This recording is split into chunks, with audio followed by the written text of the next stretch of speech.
Are you as mean as you look in the films? Well, it depends what films you're looking at.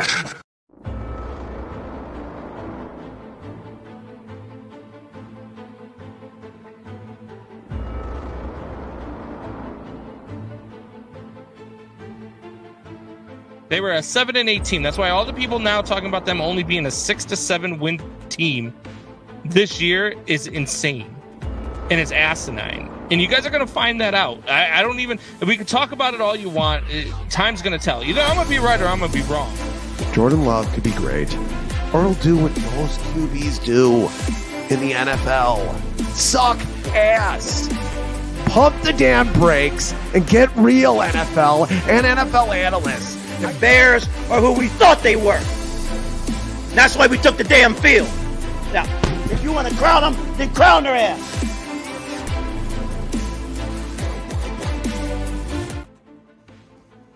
And what is going on, Windy City Sports Talk fans?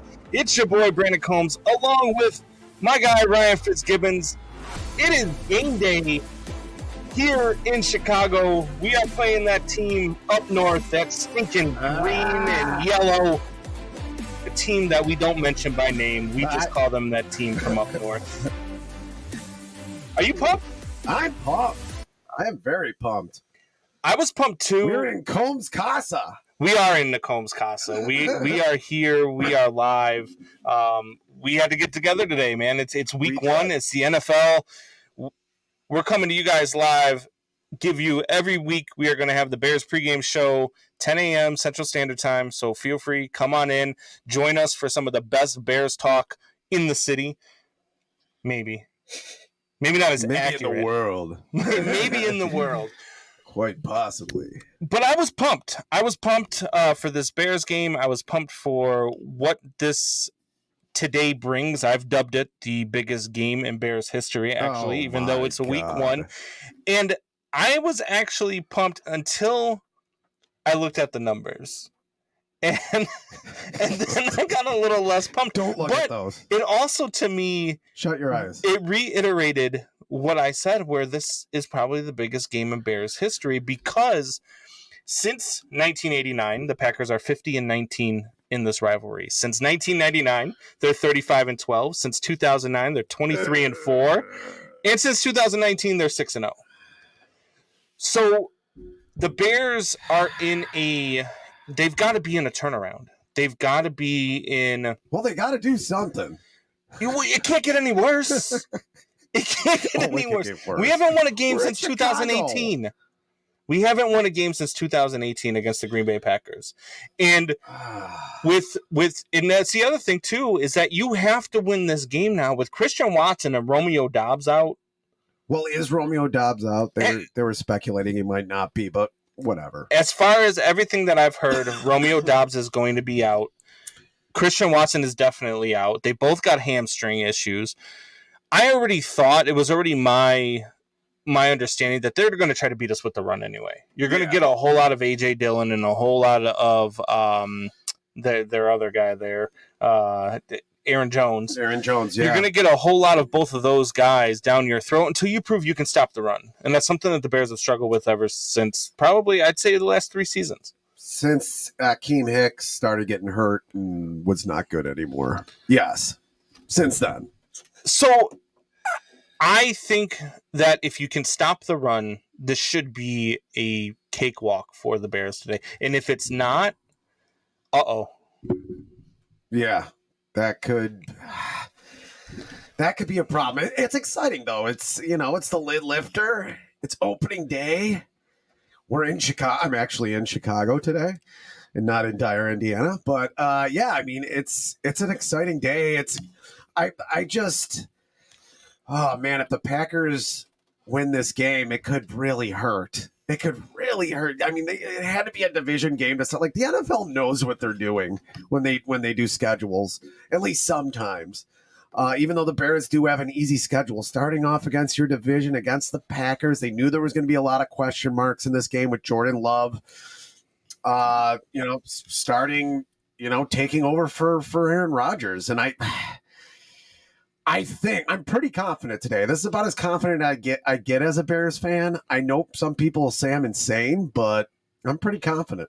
Well, you're insane, but I'm confident too. Like, I'm very confident in what this Bears team is going to be. I'm very confident in our quarterback. I'm very confident in our GM. Justin Fields is our quarterback. I'm about 85% confident with our coaching staff right now. Like, and this is new territory for us Bears fans. We've never just been confident with what we have going into a season, and we should be confident because we finally have a quarterback, something we haven't had in a long time. And I know you were on the Dads with Bacon Network earlier this week, and I was listening to some of it, and where, actually one of their guys, I can't remember which one it was, but one of them was talking about how that Miami Dolphins game, he started believing in Justin Fields. And he said that Justin Fields proved last year that he was a quarterback because the Bears were in most games, even though they were losing. And they were terrible. And that's a Packers fan saying that. Yeah. Which is surprising because those guys are dumb. Usually. Like, I also heard him say that, it goes to show you what this rivalry has really become, because he said he respects the Bears. He hates the Vikings. Those are his exact words. And I'm still over here no, fuck the Packers. I don't. Well, to them, it's really not much of a rivalry. And they also said that too. Yeah, you had the stats. Those stats are terrible. We'll probably be talking about more Bears anemic stats as we go on. But if the Bears aren't going to be improved in the trenches, and that's what we talked a lot about on that podcast, if they're not going to be improved with the guys that they picked up, Dexter and Pickens from the draft, and Jones isn't your 3 technique that they need him to be, and Ngakoue isn't going to be the pass rusher they need him. They have a pass rusher. They actually have a pass rusher now. If those guys aren't going to get it done, we'll see how the linebackers play. Are the linebackers playing close to the line, which they might be anyway because of the Packers' offense, because this is going to be more of a running game. Both teams are going to run the ball, you would think, a lot more than the average in the NFL. You never know. It's first game of the season. It's going to be a little sloppy too. So, they don't play a lot in pads in practice anymore. CTE is a real thing. So is COVID. And CTE is a real thing. So they don't really play in pads a lot in practice. They don't really play a lot of preseason like they used to. You used to get 3 solid preseason games where you saw your starters, where they played, a couple reps in the first game. They play a little more in the second game. And then in the third game, they play an entire half. They don't do that anymore. So it's going to be a little sloppy to start, but try to watch to see how the Bears linebackers play in this game. Are they coming up to the line? If they are, then the Bears defensive coordinator, I think it's Alan Williams, and Coach Fluss, they might not have as much confidence in that front line yet, which could be a big problem going forward for the Bears. Don't you think, though, that if this coaching staff felt like they weren't ready, they would have played more? Don't you think that they're seeing something in practice that maybe we just aren't privy to yet? And that's what I feel. I feel like if they really felt like this team wasn't going to be ready, they're not going to come out here and get embarrassed in Chicago against the Green Bay Packers. They're going to make sure that this team is ready. I think they're seeing things in practice that show. Now, maybe you haven't seen it from Nate Jones. Maybe you haven't seen too much from Yannick Ngakoue, as you signed him late in the off season, and he hasn't been around very much, but everything else that you're seeing from the guys like Jack Sanborn, from the third string and fourth string wide receivers, you already know what you're getting from your top producers, right? Yeah. You already know what they are. So what preseason is about seeing what your depth is like. And I think they already know that. And I think they already know what they're going to do, what their scheme is going to be, and what their guys look like as long as they're healthy. And going into today, according to everything that I'm hearing from Eberflus and from Poles and from all these other guys around the Chicago Bears, is that the Bears are virtually healthy with the exception of Tevin Jenkins. Yeah, I mean, that kind of hurts with Tevin Jenkins. Luckily, you got a veteran like Lucas Patrick to back him up. They just got, I forget his name, from Miami. They just picked him up. He's more of a backup, but serviceable as well. That's good. They didn't show a lot with the offense either. I mean, a few screen passes. So they're holding it. Yeah, they're holding it close to the vest. Obviously, the Packers showed a lot more. Probably had to with Jordan Love. They wanted to get his reps in, but didn't show much. Even that last game where you said, "Hey, Justin Fields didn't look good." I'm not really worried about that. I don't want him to look too good in the preseason. And believe me, the NFL and the Belichick NFL we have with coaches now, they don't want to say crap. They don't want to say anything. They don't want to show anything. They don't want to say anything. They're all paranoid schizophrenics who think that, swinging at, phantom windmills and all that is going on usually for a lot of the coaches. So they didn't show much on the offensive end either. And I didn't expect them to really. Maybe they got something up their sleeve this game, and I expect this to be an above average offense this year, all year. Not starting the first 5-6 games absolutely terrible, and then you got a quarterback who, oh yeah, I do have legs, realizes that in the 5th or 6th game. You don't want that this year. He's going to run though. He is going to run. There's going to be some games where he's going to have to choose to run. Now, how much they do that is how I think is going to show you how good of a passer Justin Fields has become throughout the last 2 years. Well, let's call it a year and a half. Let's not count any of that stuff he did with Matt Nagy. No, we definitely don't count that stuff. And one of the things that we've been hearing all week long, or at least I've been hearing because I do listen to a lot of sports talk radio here in Chicago, is fans talking about Justin Fields in his press conference on Wednesday.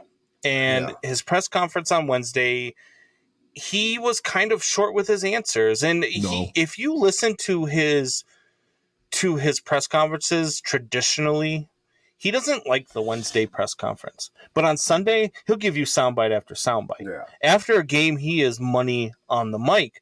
And Justin Fields, on Wednesday was talking about, hey, look, we're going to win by any means necessary. If that means I have to run, that means I have to run. If that means I have to throw the ball, I have to throw the ball. Because a reporter asked him, hey, are you going to, if they force you to win this game from the pocket, are you prepared to do that? Do you feel comfortable trying to do that? And he says, I feel comfortable winning this game any way I need to win it. Yeah. And fans were like, well, I didn't, the way he sounded, he didn't sound hyped. He didn't sound excited. And I'm sitting there thinking, I'm like, this guy just said he's going to win by any means necessary. What more do you need to be excited about? He's like John McClane in Die Hard. He'll get it done. Nagasaki Tower. No. Yeah, I mean, all I've ever seen from the guy, I like Justin Fields. I even like his sound bites in some of his interviews, but his interview was kind of purposely bland. He had his shoulders down. He's just like, yeah. He didn't really have the dreads totally out. They were kind of just hanging there. But I don't put a whole lot of capital into that. I want to see his gestures on the field, and we are going to get a lot of quarterback reaction shots. Rashawn Johnson drops a screen where he could probably go 10, 20 yards. You're going to see a Justin Fields reaction shot. Christian Watson not being in there, Jordan Love, they're going to have Christian Watson stats up the yin-yang. They're going to be showing Jordan Love being all frustrated. You're going to see a quarterback with an iPad on the sideline. He might throw the iPad. There'll be another coach. He'll bring an iPad. Maybe one of the linemen will have an iPad. Maybe there'll be a lineman that'll be huddled up, eating deep dish pizza. That's another thing. What's the over under on deep dish pizza references? Even though, deep dish pizza is good. Deep dish pizza is fantastic. What do you mean good? Okay. What do you mean good? I just stop it. I just like pub style pizza. I like thin crust. I don't mind deep dish. Deep dish. You need to move to Green Bay. Here we go. You need deep dish pizza is good. Good? Stop that. Deep dish pizza is the greatest pizza in the world. Yeah, okay. All right. I got to do this then. It's not as good as thin crust. Stop pizza. it. It isn't. Stop it. If I want lasagna, I'll eat lasagna. Like, I mean, it's good. I love deep dish. I like that we're known for it. But I think we're more known for pub style pizza. I mean, I think that's. Oh boy, here we go. We're 15 minutes in. It's like you gotta. You're a communist. Not a sprint. You're a communist. Not a sprint. It's a marathon. This you know what? Look, we're gonna do our show later, the Wheel of Death. We're gonna have the Wheel of Death. For those of you that don't know, we're gonna make our NFL picks. I don't know if we've decided whether or not to do it against the spread or just straight up, but we're gonna make our picks, our NFL picks for the week, and whoever has the least amount of wins has to spin the Wheel of Death, and there's going to be a punishment on there. And now one of the punishments is going to be you have to eat a whole deep dish pizza Up your while we are on the air. I don't know about that. Did you hear? I was thinking of 1, 2. I get 1.5 pieces in, and that's about it.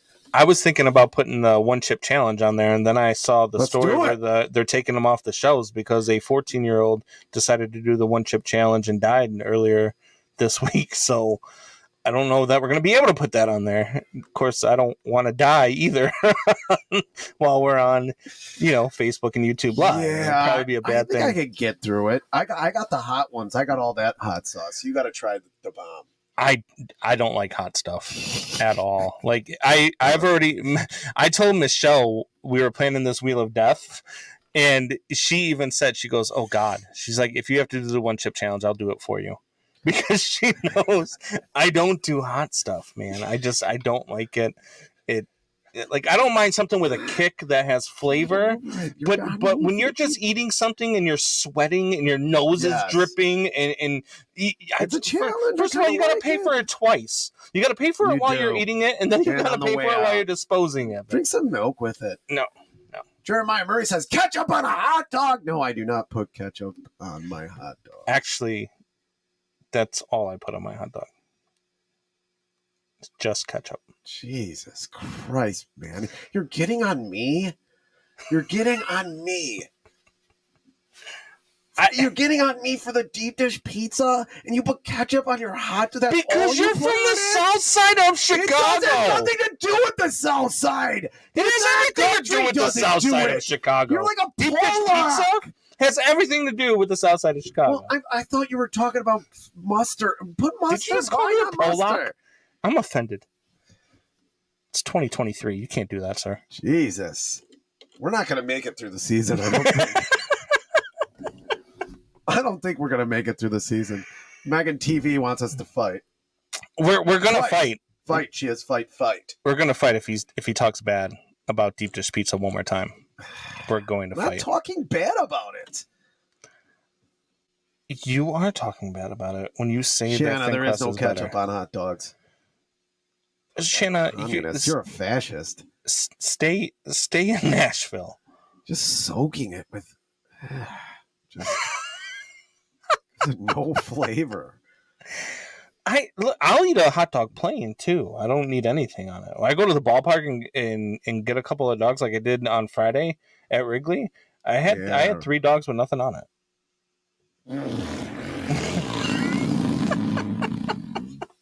What? Yes. What's wrong with a plain hot dog? Wrigleyville. Hey, you don't want to start talking baseball, do you? No, I would not like to do that.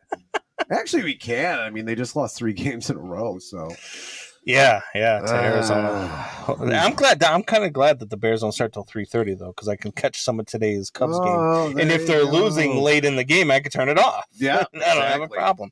But look, the Bears to me heading into this game, you talk about you don't know if we're going to make it through the season. Yeah, there's only probably 3 players that absolutely must make it through the season for the Chicago Bears. And that's Justin Fields, that's DJ Moore, and then probably Yannick Ngakoue. Yeah. All the other guys, I mean, there's so much depth. We've never said this before, but they've got depth They at wide actually receiver. have depth, yeah. They have depth at the running back. They have depth in the secondary. They have depth, and the defensive line might be a little bit suspect. Yeah, but they do have a little bit of depth there, and that's something for the Chicago Bears that is very new territory. Replacement level player, like guys who aren't like super bad. Like you're not pulling guys off the practice squad to play. So at least now you're not. Them being healthy, like, man, there were so many preseasons where like half the team was hurt by the time the season started. I think that's a good sign. I mean, I think Justin Fields could not get sacked 55 times this year. I mean, not even his body can make it through. I mean, honestly. But I see a comment here from the New Holistic Company. It says, it is a must-win. It sets the tone for the season. Every game, every play, every player carries weight, and the fans, the coaches, the media, everyone will have different thoughts and feelings if we win. This type of week one game hasn't happened for our beloved in over 30 years. It is bigger than just a regular game. Look, to the New Holistic Company, I said the same thing at the beginning of the show. I've dubbed this for probably a couple of months now the biggest game in Bears history because you have to go out week one. You have to beat this Green Bay Packers. You can't let them start out again with Jordan Love at quarterback. Another draft.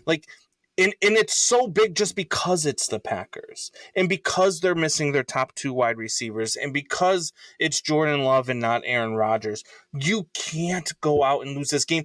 And I'm not talking about for their season because they could lose week one and end up 16-1. I mean, we've seen it happen, but for the fan base. Yeah, I think it's bigger for the fans. You lose the fans if you lose this game if you're Justin Fields. Unless you lose this game 35-34 or something in that range, you lose this game, you lose the fan base. The fans starting to question. If you don't go out and shell out today, the fans start to question whether or not you're the guy, and half of the fan base already questions that. Yeah, I mean, I guess fan-wise, it is a giant game. And plus, you don't know a lot about what Justin Fields is going to look like with the kind of players he has around him because he's never had this before. And he never has had a guy who's scheming for him. And then instead of just scheming to be for himself like he was. Yeah, I mean, he can't come out and be flat today. That's the one thing we don't want to see in week one. Yeah, I've already said week one is sometimes super sloppy, which it is super sloppy sometimes, and it might be super sloppy today between these two teams. You got a new quarterback who's we talked about it last week, only had 83 passes in his entire NFL career. Yes, we're not counting preseason Ryan Clark and the rest of ESPN. But we're talking about 83 passes he's thrown. We got Justin Fields, who, like I said, has never had the tools he has around him today. Has never had an offensive line like this. Yeah. Luke Getsy, really scheming for him. At least it seems that's what Luke Getsky's going to do. And an actual coaching staff that can change up during a game. Or guess what? You get 15 minutes at halftime to change up your game plan, for Christ's sake. Which Matt Nagy showed on Thursday night still does not have the ability to do. What if you're the Kansas City Chiefs? Let's go back to that game on Thursday night. If you're a Kansas City Chiefs fan, you are calling for two things. One, you need to go and immediately sign any wide receiver that is still available on the free agent that wire. Can catch the ball. That can catch the ball because they absolutely handed the Lions that game. And two, you need to immediately take the headset away from Matt Nagy, stop allowing him to call plays, and you need to fire the person who decided to give him a headset and allow him to call plays. Because that is the worst idea ever. And we here as Chicago Bears fans know all about Matt Nagy calling plays. It's not going to be pretty if they continue to do so. Yeah, he doesn't adjust. Why is he calling plays? It's bizarre. Granted, the receivers have to catch the ball, two balls in particular, and they win by double digits. Detroit looked okay. Their offense came out a little flat. I think a lot of offenses will come out flat, so they have that excuse to fall back on. But their offense did look flat. Their defense looked good. I mean, I think they're going to be improved this year. They definitely have a lot of talent on that defense, but did the Lions show you anything? Not really. I didn't think so.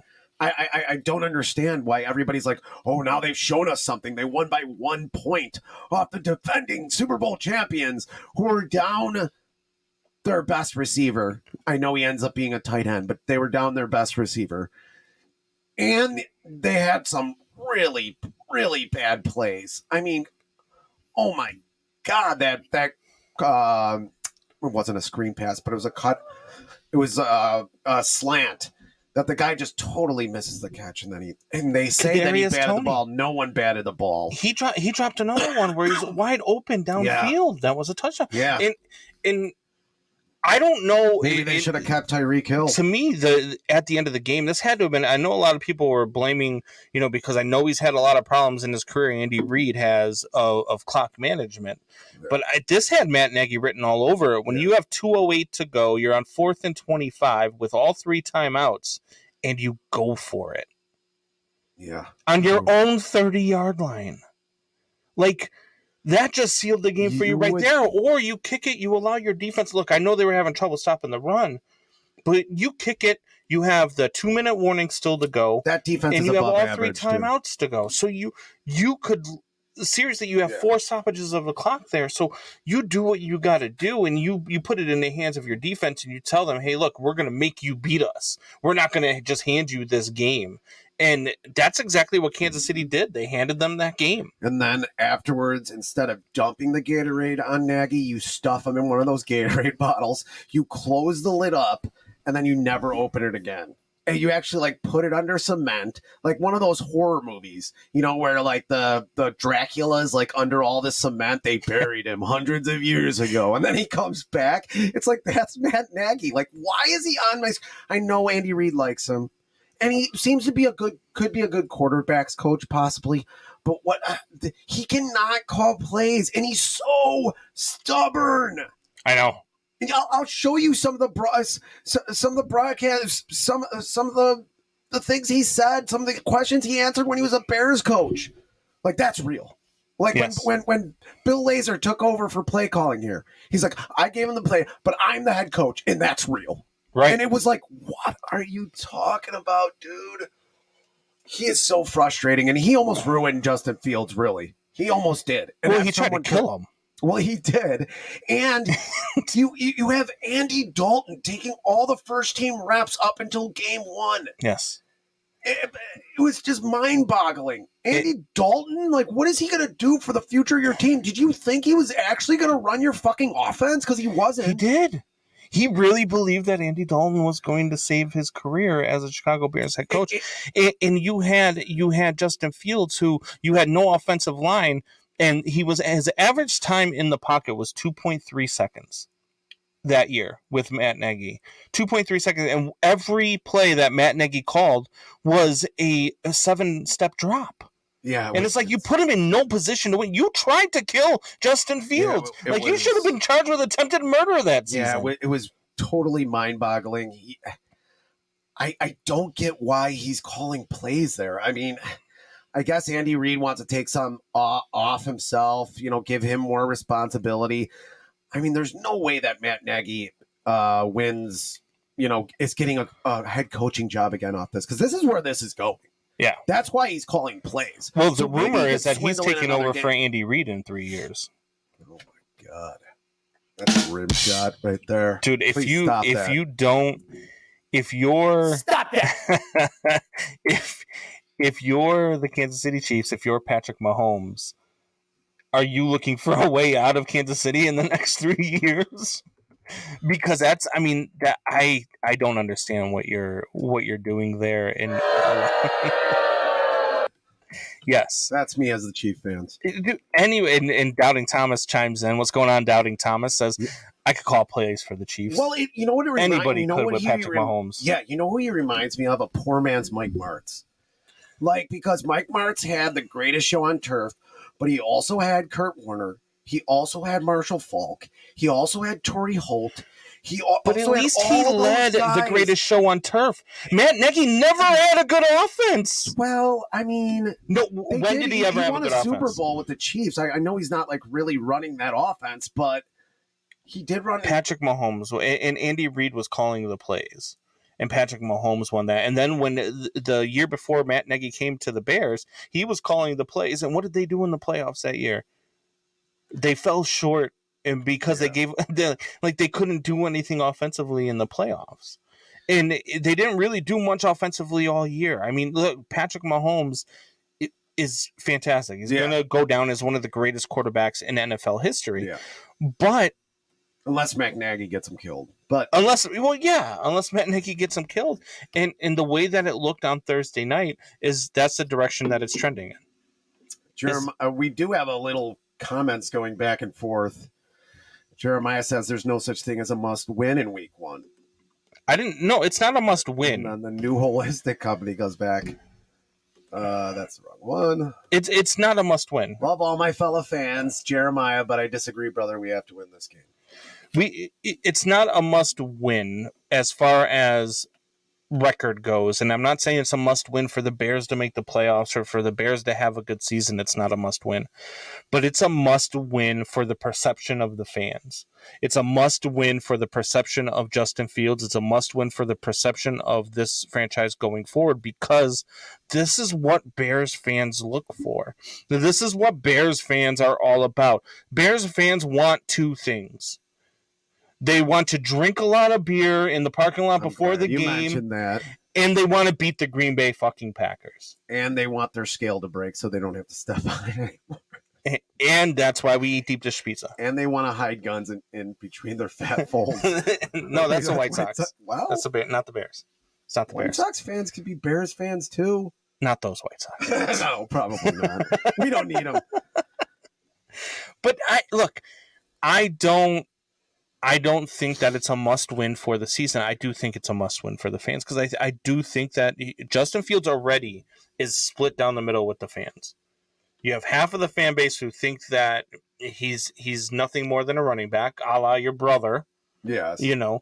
Thinks that he's just a running back, doesn't believe that he can do things with his arm that we believe that he can do with his arm. Then you have the other half of the fan base that knows, yes, he still has a lot to prove, but we believe he's going to prove those things.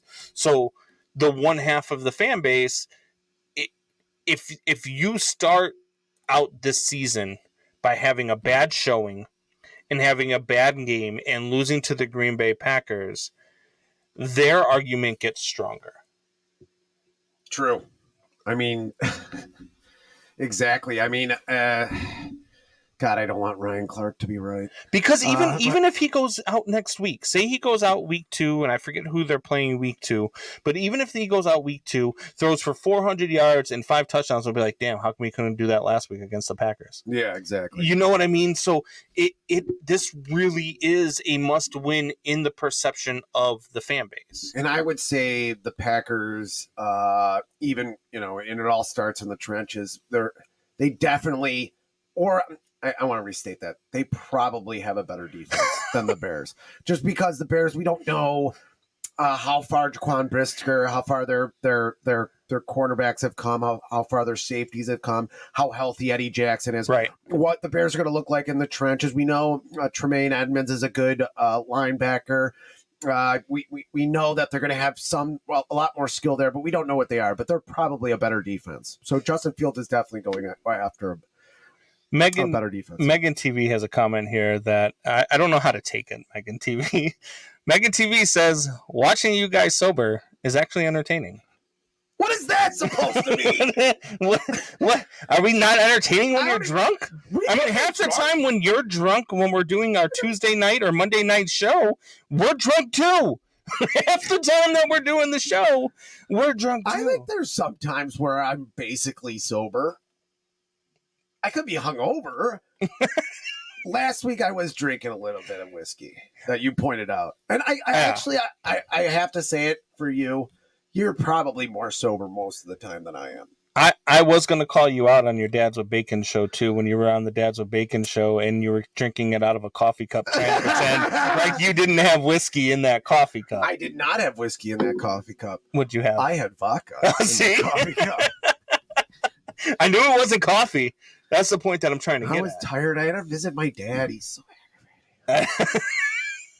Sometimes I just need to drink my emotions away a little bit. Hey, look, or up. we've both been through a lot in our personal lives. We both Yeah. deserve some drinks, Yes, and exactly. No, that's just fine. But I just don't understand what Megan TV. If you're still watching, let us know. Like, are we not entertaining when you're drunk?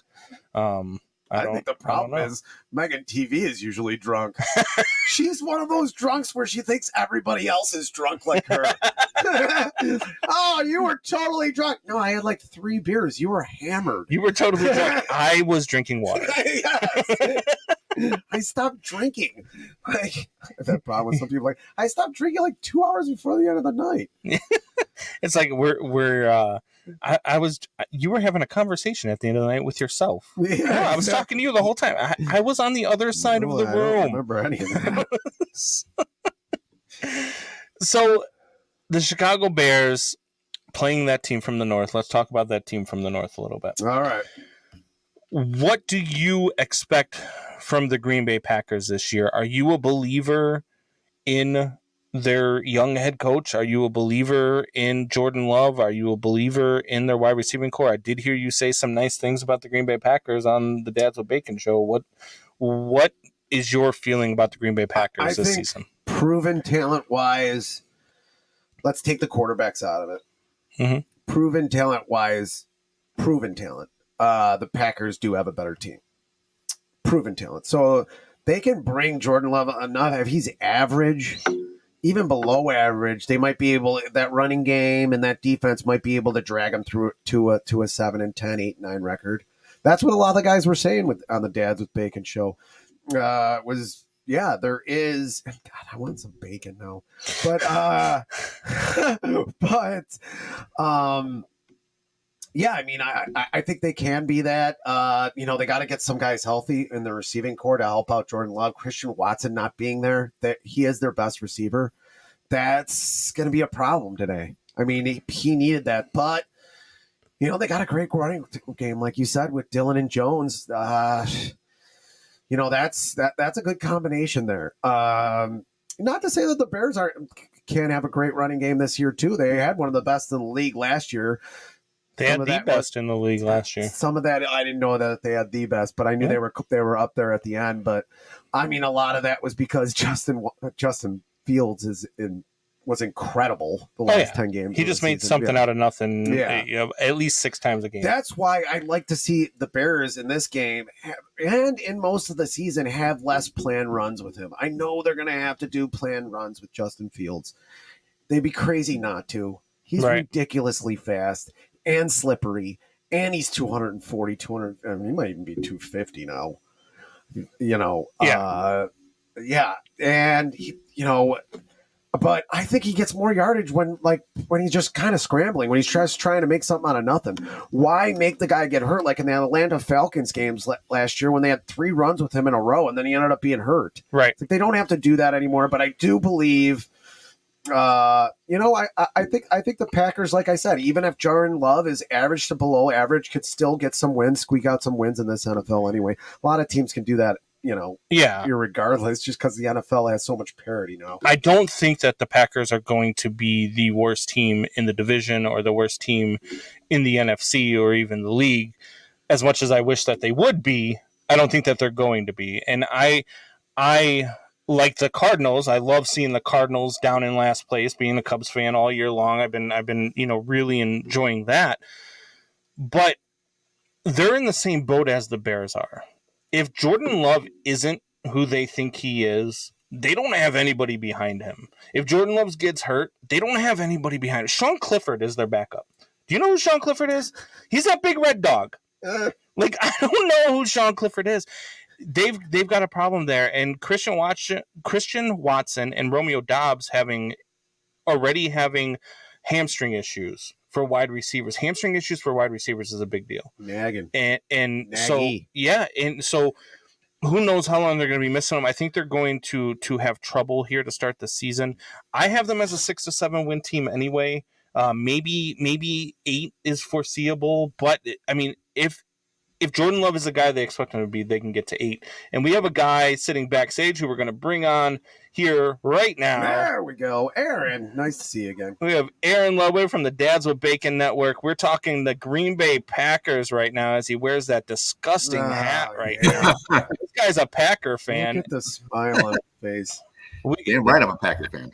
Yeah. So, look, you had Ryan on what was it, on Thursday night, and you guys were talking some Bears Packers, and yeah, I remember the message in the morning was you know, we just need you on for 15-20 minutes, and then I'm watching the show, and I'm like, I'm still watching the show, and I'm still watching the show, and you guys are like an hour in, and it was just fantastic stuff the whole way through. I think they were more like, this guy won't shut up.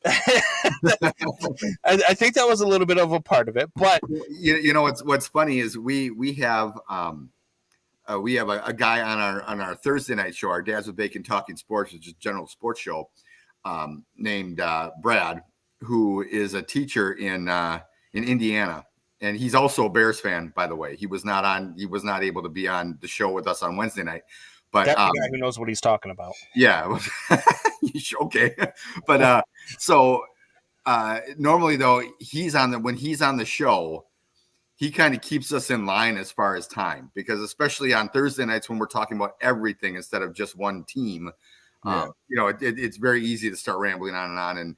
And so, yeah, we didn't have Brad on the show on Wednesday night. So naturally we went for an hour and a half instead of like our normal, 45 minutes to an hour. So. Yeah, I got you. So why don't we, before we get going here, before we start talking about Bears and Packers, and we were just talking earlier in the show about how dominant the Packers have been in this rivalry, which as I looked at the numbers this morning, really took some wind out of my sails heading into today. But why don't you tell everybody about the Dads with Bacon Network and a little bit about what you've got going on there, because you got a lot of great things going on.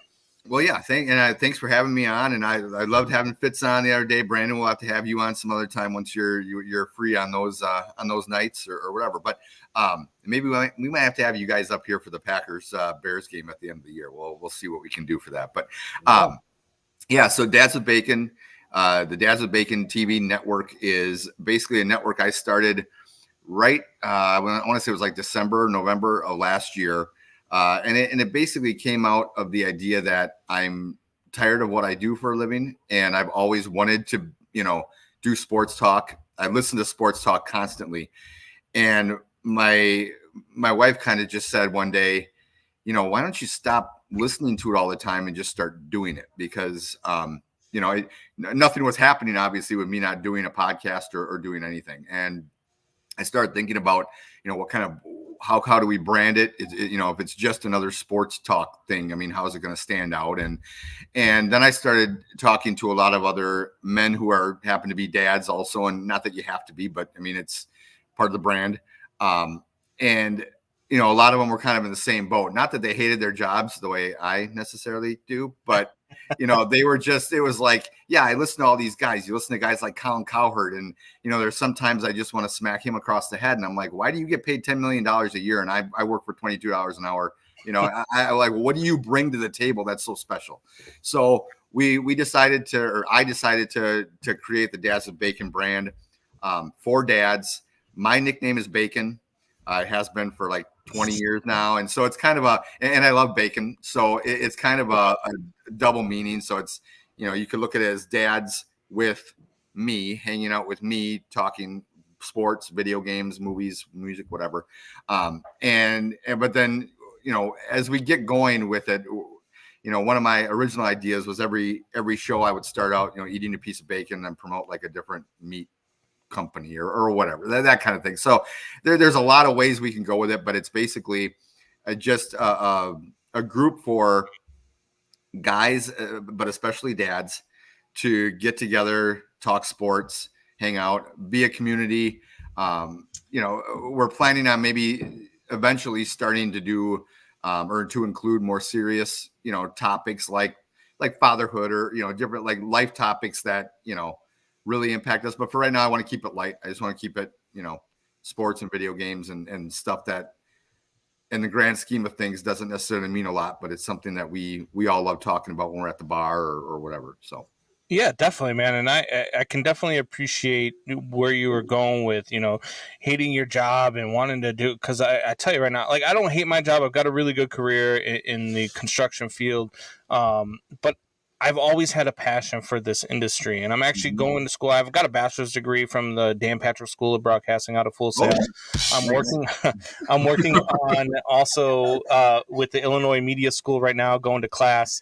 And so I really enjoy this line of work. And like you said, I mean, these guys are making tens of millions of dollars. And I'm over here saying, man, if a radio station would pay me $100,000 a year, I would do a 4-hour show. I would broadcast some games. I would do, if I'm just talking sports all day long, I would do all sorts of things that you already hear on the networks, and these guys are getting paid millions and millions of dollars to do it. So, that would be the dream, is to eventually get there. But like I said, you guys are doing great things with the Dads with Bacon Network. I'm really looking forward to the Madden TV thing coming up.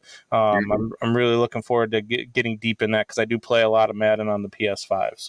So do I. Yeah. And that's about the only game these days I really get a chance to play is Madden. I don't have a lot of gaming time other than like Fortnite with my kids. Yeah. So it's like, okay, if I want to play by myself, I play. Yep. That's all I play. So, and I've been doing that since it came out in 1998. So, it's. Yeah. I do a lot of Fortnite with my kids as well. So we'll have to get together sometime and maybe do Team Rumble or something.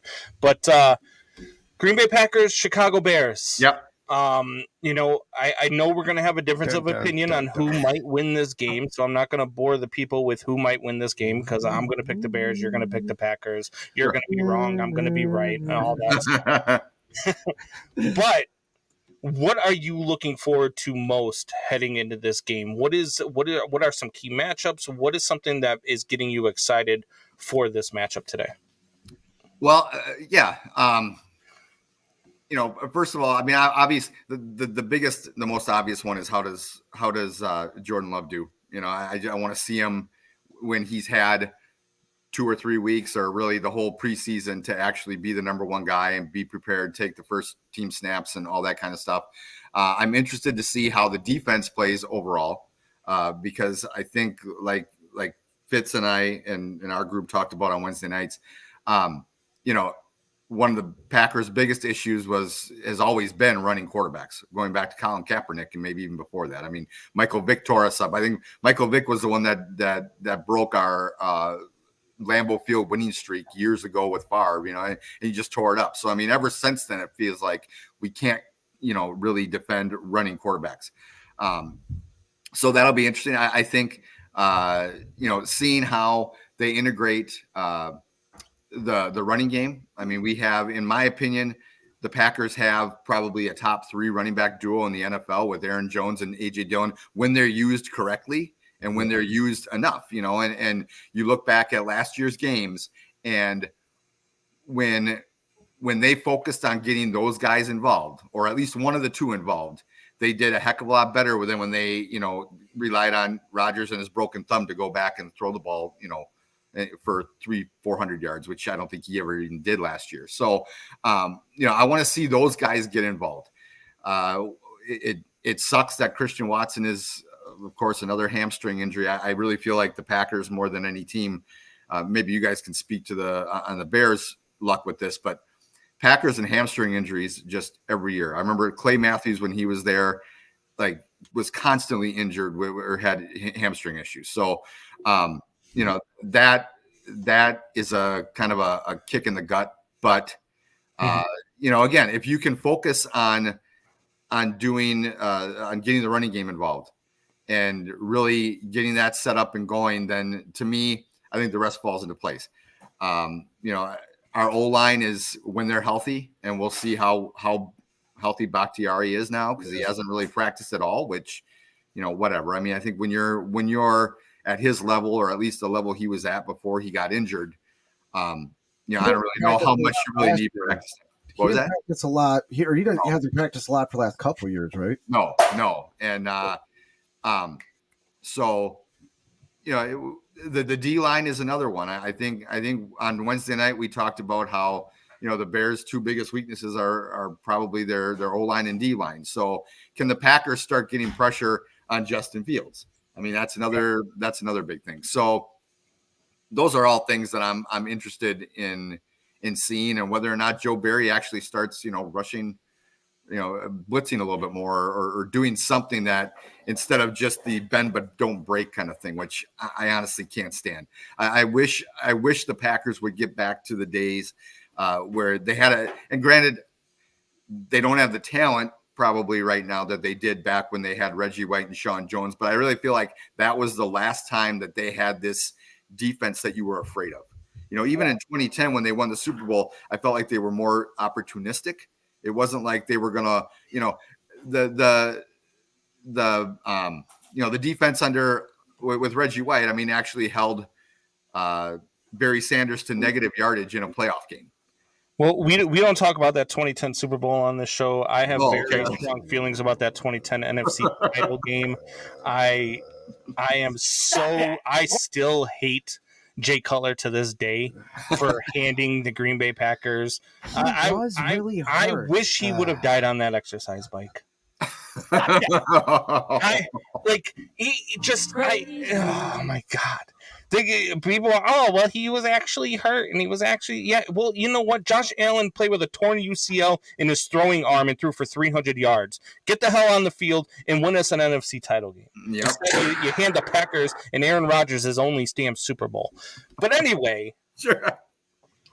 You feel better, Brandon? Oh, you feel better here. I hate talking about that. Anytime we talk about that, and he knows. I mean, I see Doubting Thomas now has a Green Bay Packer logo on his. Doubting Thomas is a guy who listens to our show every week. He's actually a Bears fan, and he now has a Green Bay Packer. He always tries to mess with us. So anyway, he'll jump on any wagon that's winning. He will jump on any wagon that's winning. When I look at this rivalry, which really hasn't been much of a rivalry, and I was talking to Fitz about it earlier when you guys were on the show. I forget which one it was. One of your guys was talking about how he hates the Vikings more than he hates the Bears. And, I think we pretty much all do. Actually. But see, I'm sitting there, and I'm thinking, I'm like, it's still fuck the Packers, because I don't hate a team more than I hate the Green Bay Packers, but. In a rivalry sense, even though I still believe this is the premier rivalry of the NFL, 22 combined NFL titles. The Packers have 13, the Bears have 9, 39 combined division titles between the two. The Packers have 20, the Bears have 19. However, talked about this earlier, since 1989, the Packers are 50-19 versus the Bears. Since 99, they're 35-12. Since 2009, they're 23-4. And since 2019, they're 6-0. Yes, very much so, Abu. I feel like this rivalry is about to turn a little bit more back towards the Bears, because I do believe a lot more in Justin Fields than I do believe in Jordan Love. And that's mostly because I've seen more from Justin Fields on the NFL level than I have from Jordan Love. And the last time I saw Jordan Love in college, he threw 17 interceptions with Utah State. So it's not like you even seen enough from him at that level either. But the Bears last year in that second game, I don't know if you agree, we've talked about this on the show, and I know that Fitz agrees with me, is that in that first half of that game, Justin Fields was doing anything he wanted to that Packers defense, and he was running roughshod over them. He was handing them at will. The Bears, I believe, had a 17-point lead heading into the half. And you could see it in the second half. The Bears just, they stopped calling everything that was working, because they were trying to lose another game and trying to lose and trying to stay in that number one draft pick spot. And so they just started calling everything that didn't work. And every time they panned in on the sidelines, they panned in on Aaron Rodgers, and you just see him smiling, because he knew exactly what was going on. And he knew exactly what he was about to do again in Chicago, talking to Bears fans about how he owns them. Right?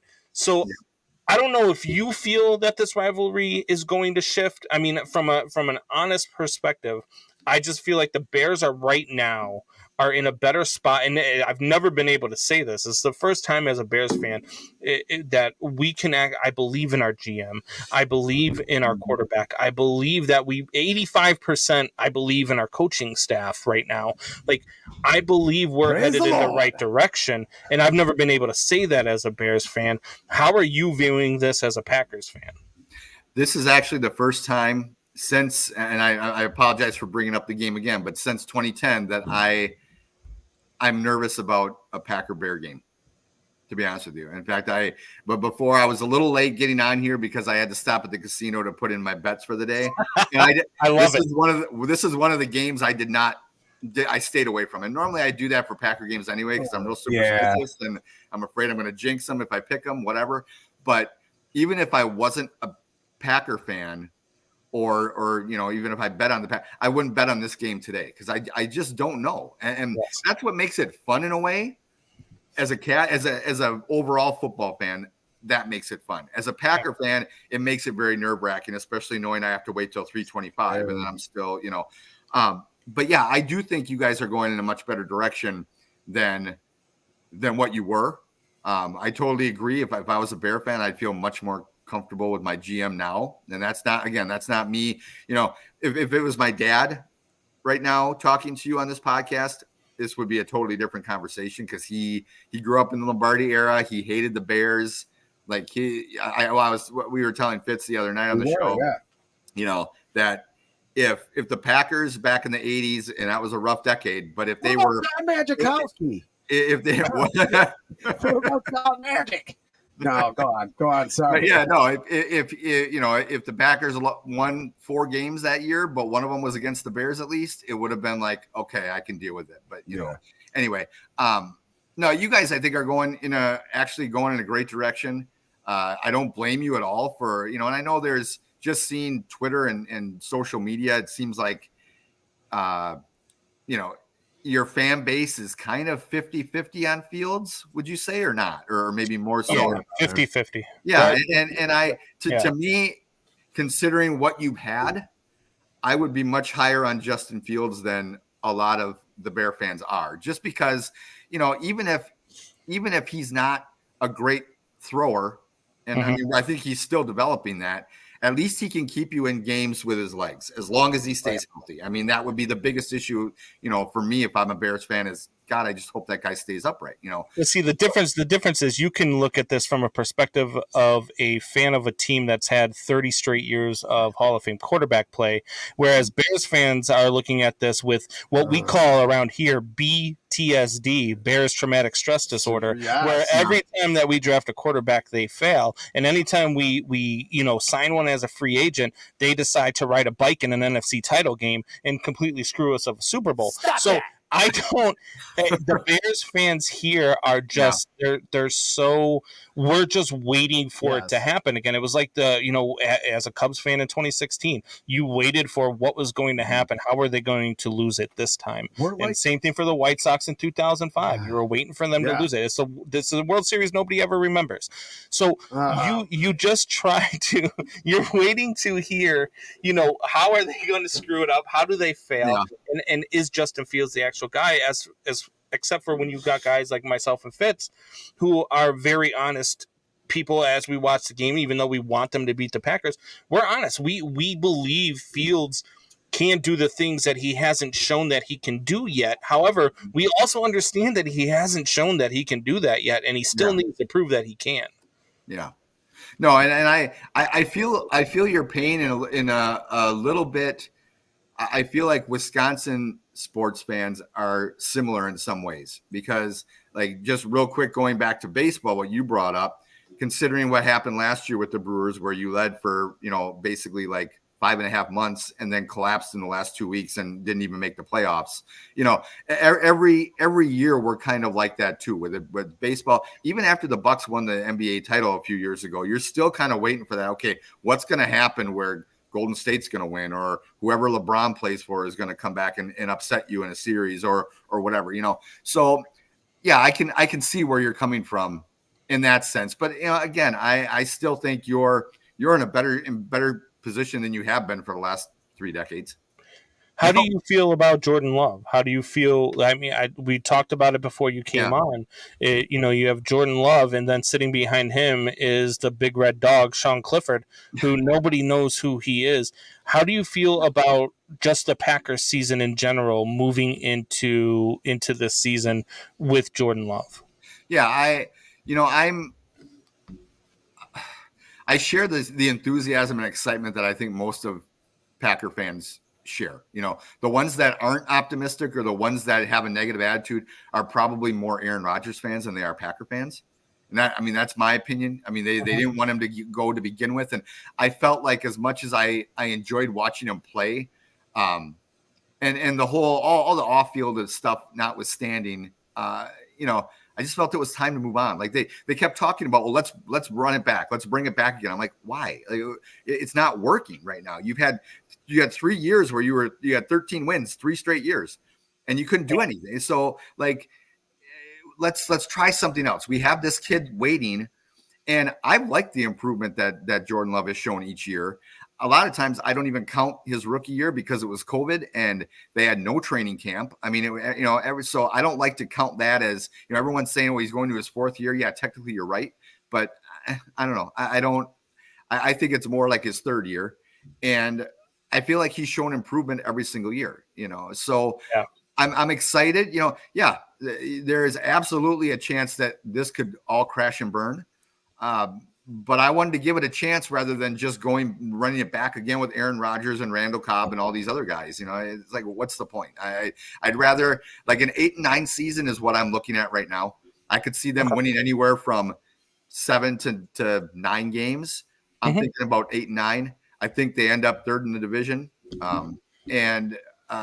But to me, an 8-9 season with Jordan Love this year as the full-time starter is better than an 8-9 season with Aaron Rodgers last year. Yeah. Just because you're expecting more with Aaron Rodgers and what he's done in the past. Whereas, you know, Aaron Rodgers' first season was 6-10. People, I think, forget about that. Like, they just assume he was, you know, won the Super Bowl his first year as a full-time starter. No, he didn't. You know, it took a few years. So, you know, I want to see good play. And I think like we've said on our shows, all he has to do is not screw up. I really do feel that way. Like, just don't give the games away. And if you're a top 15 quarterback this season in the NFL, I think the Packers have a chance of being a wild card team, as long as obviously everybody else stays healthy, which is, you know, a common sense kind of thing with football. So, yep, always with football. So before we get to, there's some fan comments coming in, as Jeremiah Murray, who's a avid follower of the show, says, did a Packers fan really just say, I know how you feel? Yeah, it's probably a bad choice of words. So I was looking at more the entire Wisconsin sports landscape, you know, along with the Bears, like comparing those, not necessarily Packers, but yeah. Especially since the Brewers are about to blow a division. But how do you see? and that's it. I'm worried about that too. Okay, we still got 3 weeks left in the season, something like that. Yes. What is your pick for today? What do you have going on? How do you see it going? What is your score? What do you have for today? Yeah, I see the Packers maybe having, you know, some trouble with Justin Fields, especially at the beginning. Maybe they settle down. You know, if Joe Barry does a smart thing and just put Jair Alexander on DJ Moore, and then force Justin to kind of look at everybody else, then I think it's going to be even a longer day. But I still think it's a close game. I don't see a blowout. I heard some people, of course, those are the delusional Packer fans that think we're going to go win the Super Bowl this year, thinking we're going to like win by 2 or 3 touchdowns. I mean, I think it's a 4 points, you know, game. Maybe I think Packers win. I think it's 20-16, 24-20, something like that. I'll actually settle on one. I'll say 24-20 Packers win, but I think it's going to go down to the end. Either they have a big defensive stand where they hold the Bears have a chance at the end and the Packers stop them, or maybe, you know, Jordan Love has some big throw, like one big play that ends up getting them in a position where they can score and take the lead. If that happens, Bears fans are going to jump off a bridge. Bears fans will absolutely be diving off of bridges and roofs. So you'd rather the Bears. Yeah, let me ask you this: would you rather have, if the Bears lose? Let's just assume the Bears are going to lose, just for the sake. Shut up. Yeah, just for the sake of the question. The Bears are going to lose. Would you rather them get blown out by Jordan Love in his first real game as a starter, or have it be a close game and you lose like near the end? Well, we talked about this earlier, and for Bears fans as a fan base, and for perception of Justin Fields, and for perception of what this organization is moving forward, I believe you have to lose a close game if you're going to lose, and it's got to be a game where Justin Fields is more productive than Jordan Love, but Jordan Love just beats this suspect Bears defense. I believe if you lose a game, it's going to have to be something like 35-34. If they lose 24-20, and it's because either A, Justin Fields doesn't complete something at the end of the game to win the game, or it's because Jordan Love leads a game-winning drive down the field, the perception of fans, like I said, it's split in half. And right now, 50% believe that he's never going to do anything with his arm, and 50% of us believe he has the chance to do so. However, if he goes out and does not shell out against the Packers, he could go next week and throw for 400 yards and 5 touchdowns and have a phenomenal game. And people are going to say, too bad he couldn't have done that against the Packers. Yeah. It's going to be a problem from a perception standpoint if you don't go out and shell out. I believe that this is actually the biggest game in Bears history, not for the fact of whether or not they can make the playoffs or have a good season, because losing week 1 doesn't determine that, but for the perception of the fans and what we are moving forward, you have to win today. Yeah, I agree with that too. I think you do have to win. I guess a close game in the end. 50-something% of the games last year were won by one score in the NFL. Yeah. So that's what kind of scares me, is they lose by 3 points. But I don't see that happening. I think the Bears, I think they have a better quarterback. I really do. And I think that really separates things in an NFL that increasingly changes all the rules, and every referee throws flags way too often to help quarterbacks and help offensive play. This isn't unless it's a Bears player downfield who's getting tackled by 4 players as he's trying to catch a ball, then they don't throw a flag at all. Vikings game last year, Chase Claypool. Okay. Yes. So yeah, I mean, I really think the Bears take it, but they just can't. I mean, they absolutely cannot get blown out in this game. I know it's not going to be good for the fans, but it can't be good for the psyche of one of the youngest teams in the NFL right now. And if it's the other way, and if they blow out the Packers, then you've got Bears fans, a complete opposite reaction. Instead of them jumping off of bridges, they're going to be talking about how we're going to win the Super Bowl and nobody's going to touch us and we're going undefeated. That's just what Bears fans do. Yeah. Yep. So yeah, I can see it. Well, and we might have the same thing here with the Packer fan base too. I mean, where the sad part is that everybody who loved Rodgers and didn't want to see him go. I shouldn't say everybody. I mean, but a large percentage of them are hoping. They call themselves Packers fans, but they're hoping that Jordan Love plays horribly, just so that they could say, "I told you so." And that drives me nuts. I'm like, you know what? I don't even want to see you on any stupid Packer fan groups. I don't. Just go away. Go cheer for the Jets. Order your number 8 jersey and get the hell out of our fan base. So. All right. So before we let you go here, we got a couple of comments from some fans. Jeremiah Murray says, "I can't stomach any fourth quarter magic from a Packers quarterback. I just can't do it." The New Holistic says, "Bacon." And this is in reference to where you said this is the first game you're nervous about since 2010. He said, "You didn't think we'd demolish you in 2018 when we clinched the division at Soldier Field after McCarthy was fired? We humiliated Rodgers that day. Come on, it's been bad, but we've had our moments." Yeah, I mean, you've had your moments, but again, it wasn't something where going into the game I was like all worried, because we have on our show on Thursday nights, we have one of the guys is a big Bills fan, and he always talks about the Jets are going to jet. And I kind of feel like, for the last 3 decades, again, you had your moments, but I've always felt like the Bears are going to bear. Like something's going to happen. And, that's what we're afraid of. Especially when we had Favre and Rodgers, You said the Jets are going to jet, and I said the same thing on Thursday night. We were watching the game while I was in class, and I said the Lions are going to lion. Yeah. And what happened was Matt Nagy'd. Yeah, all over the place. All over the place. Yeah, and disgusting. But then the New Holistic Company, the last comment that we'll get to here, says, "I got 38-19 Bears. It's going to be closer to the 2006 NFC championship game where our secondary just terrorizes Love. 3 interceptions, 1 pick six, and JF1 silences doubters. 240 yards and 2 touchdowns passing, 1 rushing touchdown. Herbert has 135 yards with 1 touchdown. What are you talking about Herbert for? But hey, he went out there. Look, if that's what happens today, I'm telling you right now, you might not want to have me on your show for a little while, Aaron. Oh, we'll still have you. I mean, look, we're good sports, we get it. I mean, if that happens, there'll be a lot of people who want Joe Barry fired tomorrow. So yes, wow, and that's the thing. I mean, people, myself included, and I normally don't wish for someone to lose their job, but I thought he should have lost his job after last season. And that's one of the biggest complaints about Matt LaFleur, and I echo it, is he just it's like he's too nice. He has a hard time.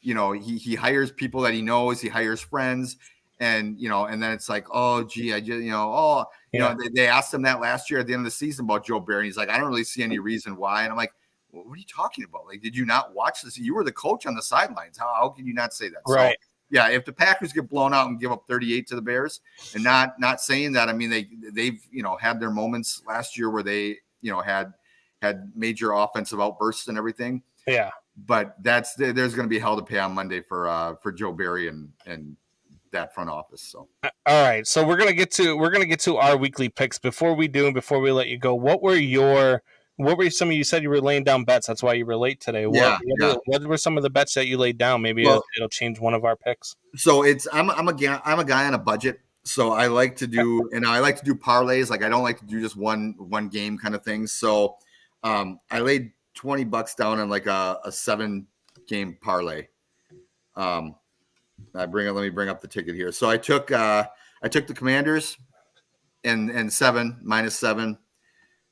Actually took all the favorites this week, so that might be a mistake, but whatever. Again, I put $20 down, so it wasn't like I put down our mortgage for this month or anything. Right. I took the Falcons at 3.5. Took the Bengals at -2. I took Jacksonville at -4.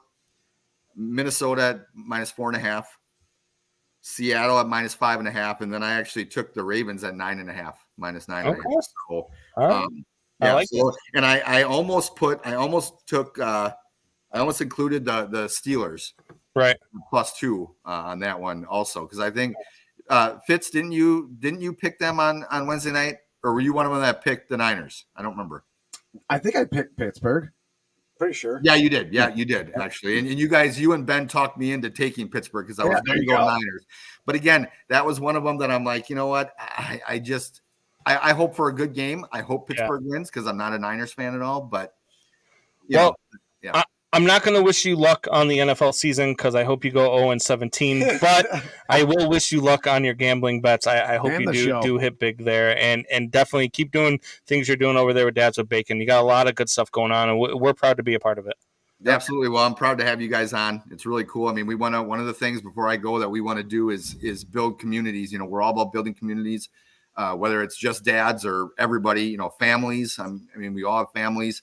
To be able to build something in each city, especially cities with like NFL teams, because we're so right now our content is football and video game heavy, especially football.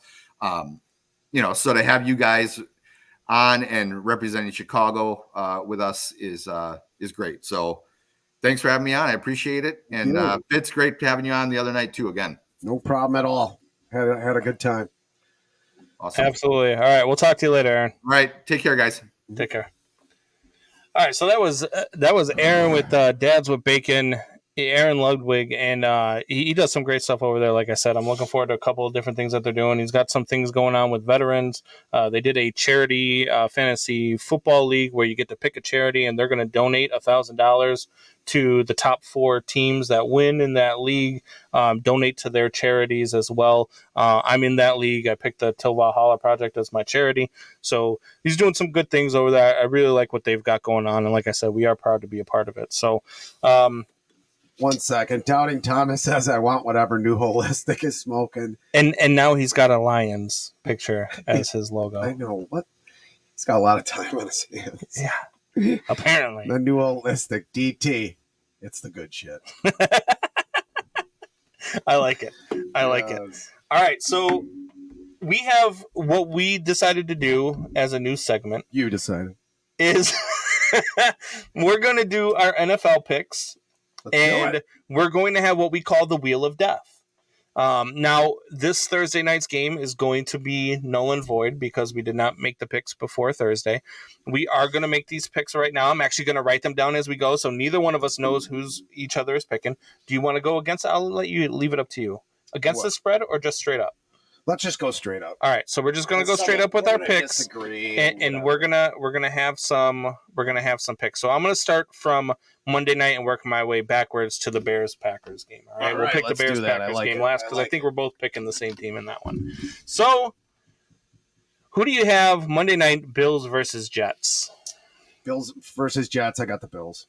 Okay. And I am sometimes, I am actually going to take the Bills as well. So we both are on the Bills. And then we have the Cowboys and Giants on Sunday Night Football. Who do you think goes between the Cowboys and Giants? I can't root for the Cowboys. I'll take the Giants. You're going to take the Giants. This is going to be the first one we disagree on. I don't even think they probably won't win, but I just don't want to root for. Yeah, and look, I do like it's going to be a closer game, so I'll take the Giants. I'm a big believer in their head coach. I love what they're doing over there in New York. Last year was supposed to be a rebuild season. He had them in the playoffs, playing out of their mind with Daniel Jones, who got paid, by the way. How? And then the Dallas Cowboys with Dak Prescott and all the weapons that they have. I just think that the weapons they have are going to be too much, so I'm going with the Cowboys in this one. That's fair. Then we have Seahawks versus the Rams. This is a tough one. We got a quarterback with the Rams who does not communicate with his wide receivers apparently because they have their head buried in their phones, which I know all about that, having a 16-year-old daughter. I know how frustrating that can be. And then you have the Seahawks, who were kind of an overachieving team last year. I don't know that they're going to be able to overachieve like that again. So I am actually going to go with the Rams here. I think the Rams are going to have a much better season than they had last year. I think the Rams are going to be able to at least compete for that NFC West. Taking a Pete Carroll-led team is kind of like drinking razor blade soup. But at home. I'm going to take the Seahawks. You're taking the Seahawks? Yes, I am. All right. We have Do I need my reasons? No. I mean, you don't have to if you don't want to. I don't think you have any reason. I think you just want to go opposite of me, which is going to really. You're going to be spinning the wheel every week if that's your. Shut up. Just because you said that, I'm sharing John Fitzgibbons. Joe Montana is the greatest quarterback to ever live, period. No, he's not. At any rate. Moving on.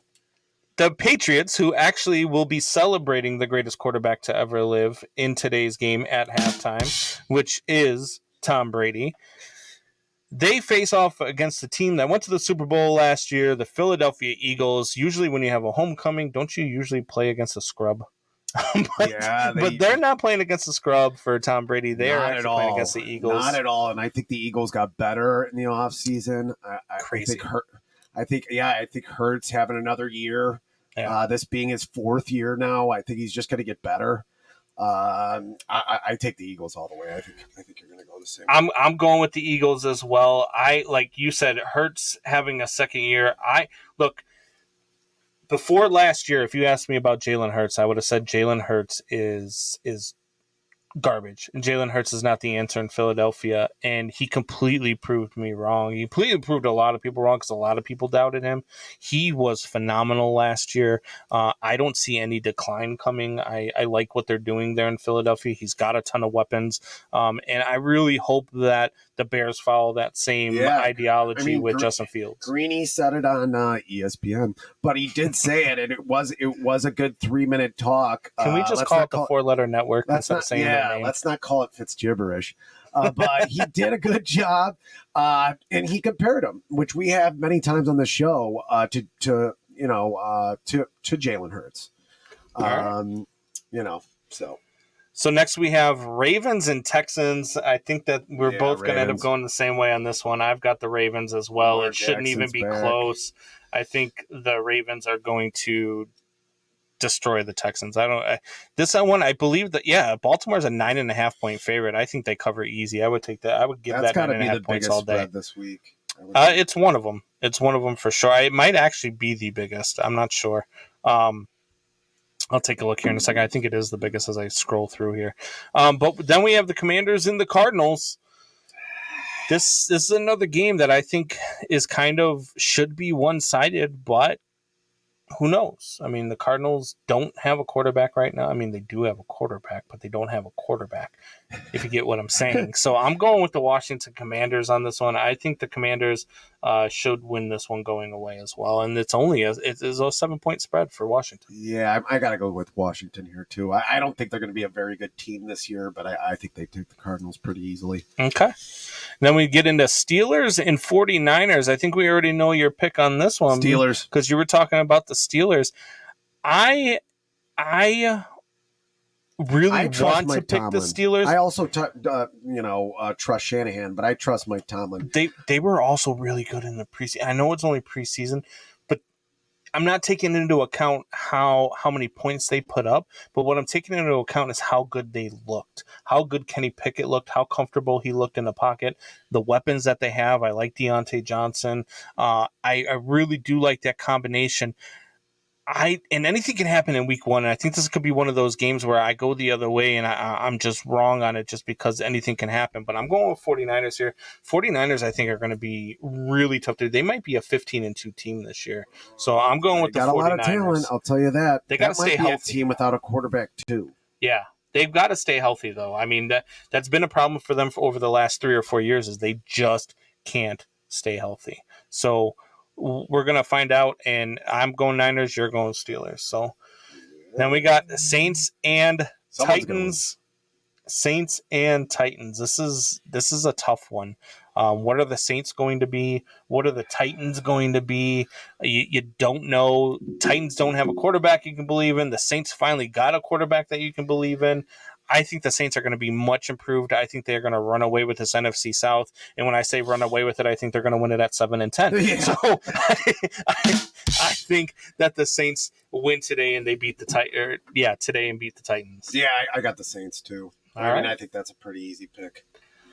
Pretty easy. I mean, it's always tough though when you got Derrick Henry because this is the only team that I've ever seen when you're down in the fourth quarter hand the ball off, and they come back and win. He's done it. Yeah, like it's absolutely insane. They always scare you. They're never out of a game.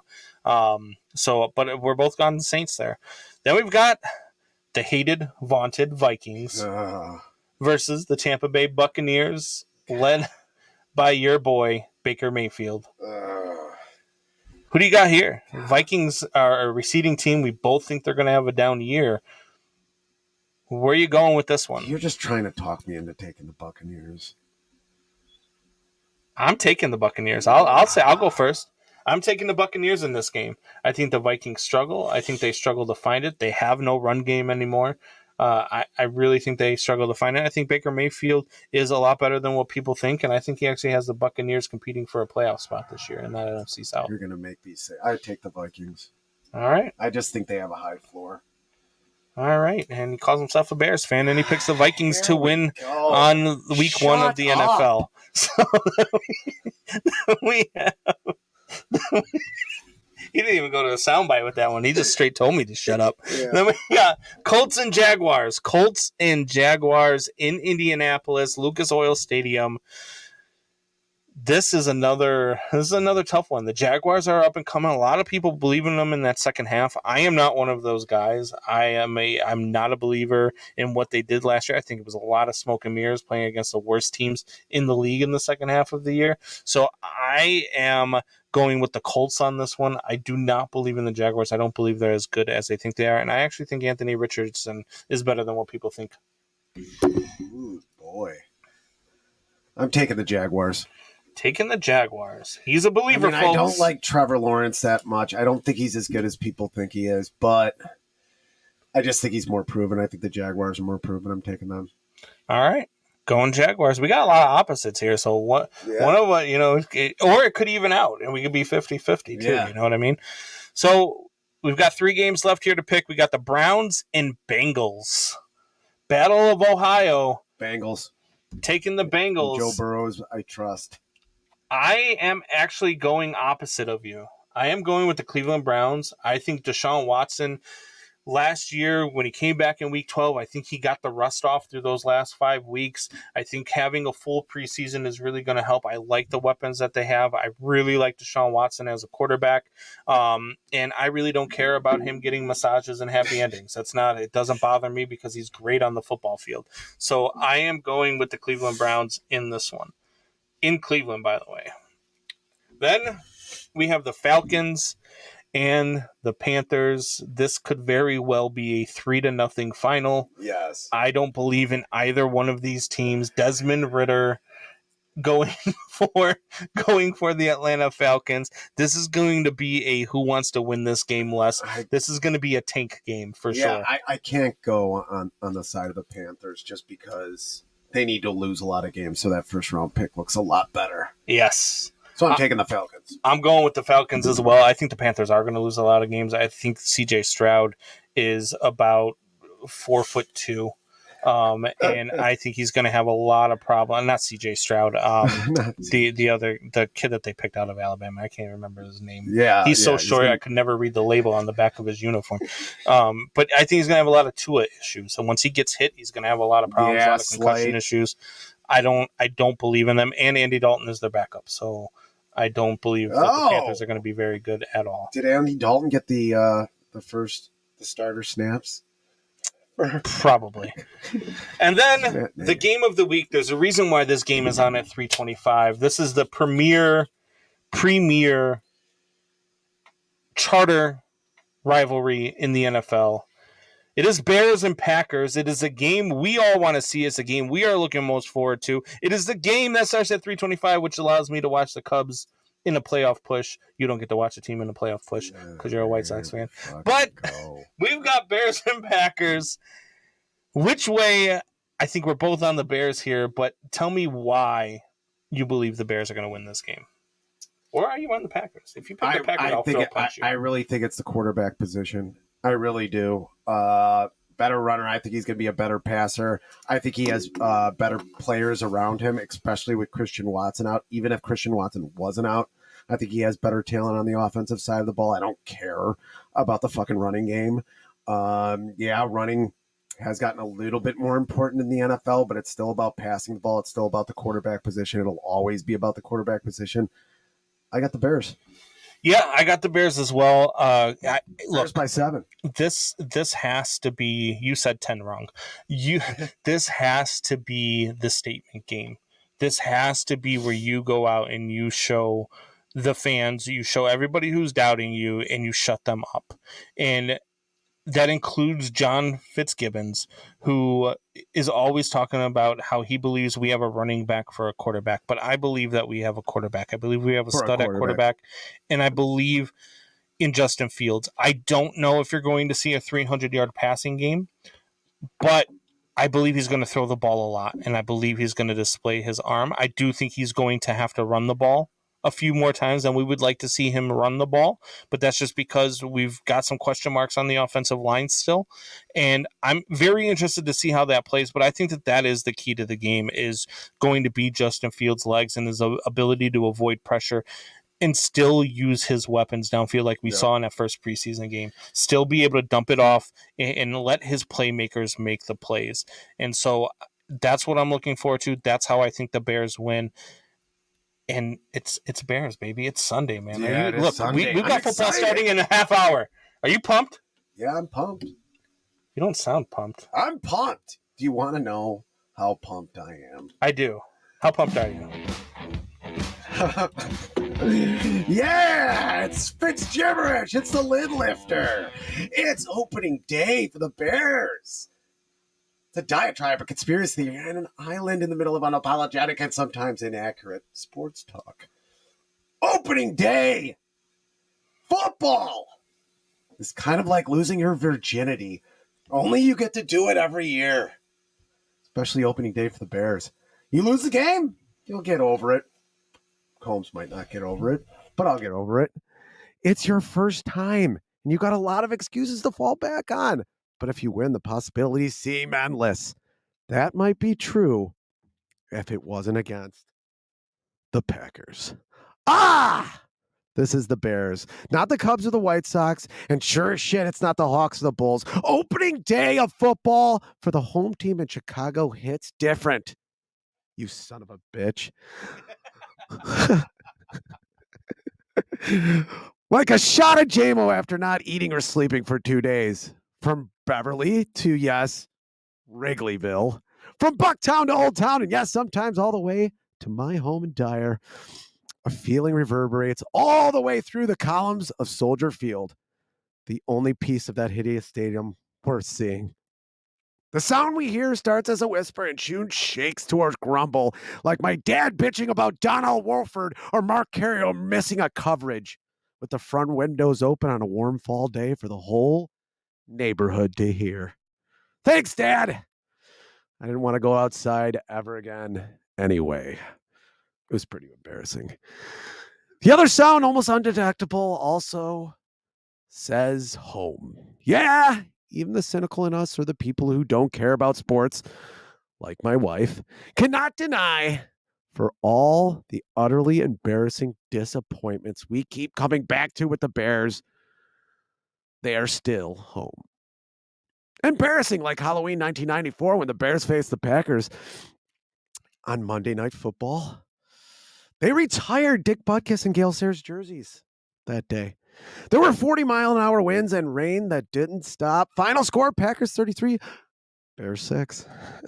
Or the time Rex Grossman on December 31st, 2006 had a QB rating of 0.0.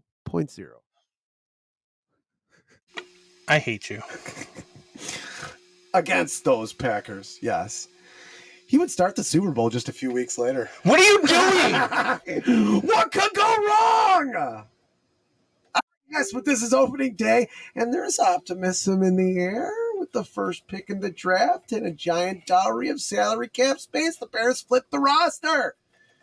Gave QB1 Justin Fields some weapons and an offensive line that hopefully doesn't leak like a condom on prom night. Also, a defense with a proven pass rusher. Finally, since they got rid of Khalil Mack, and a secondary that is young, but has garnered some experience, some accolades. Stop looking at me like that. You can smell it like rotten cheese. It's our time now, Wisconsin, to own your ass. Let's go, Bears. And that's Fitz gibberish. Combs? The whole time you're talking about, we got to do this in the Bears, and I'm excited and pumped, and you all you talked about that entire thing was how bad the Bears sucked in this rivalry lately. Well, it's the truth. You were supposed to pump me up, and all you did was make me want to go freaking stab myself in the face. There's optimism. Like a virgin on prom night, there's optimism. I can't wait till you spin the wheel of death next week. It's not going to happen. It's going to happen. After Combs can kill them both, he said.